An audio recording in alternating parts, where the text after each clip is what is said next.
What you would be looking for is to see what is normal for your dog.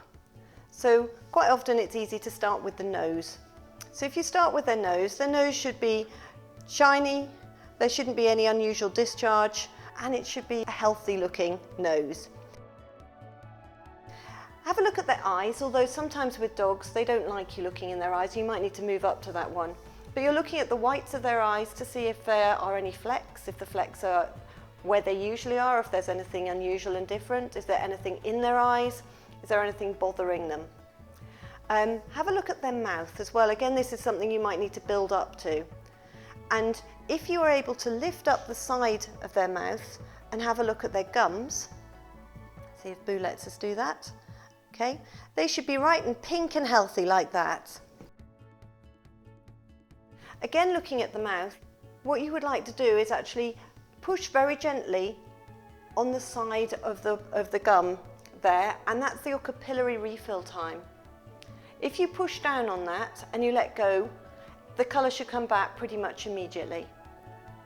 And that's a sign that they are healthy and that all the oxygenation is working fine. If the capillary refill time is slow, then that could be a sign that they're going into shock. But obviously there would be other signs as well. Have a look at her ears. Have a look at the inside and have a look behind. It's very easy for something like a grass seed to become lodged. Have a sniff of them as well, because sometimes that's an early indication that something has got stuck that you might not be able to see, and it's beginning to get infected.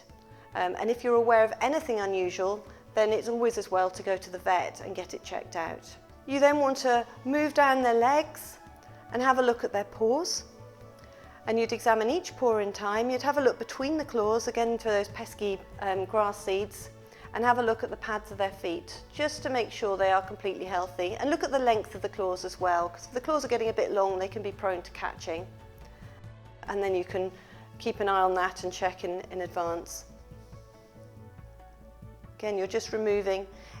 If there is something stuck and your dog does appear a bit lame, have a look both at the top and underneath, because sometimes people just look at the pads of the feet and you can find that the issue is actually on the top. So just make sure you've examined all round. If you have a look at their abdomen as well, if you were to push on the side of their abdomen, just make sure they're not wincing at all.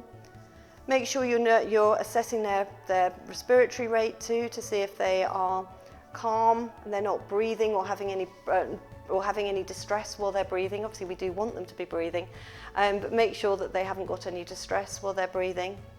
And also just check all round, check their bottom tube and just ensure that everything is healthy.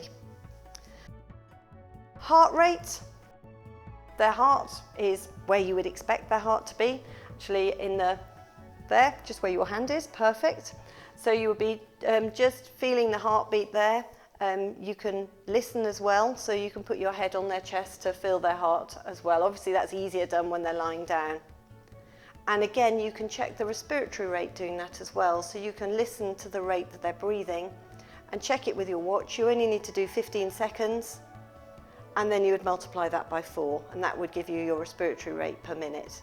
And the normal values can be found on the website.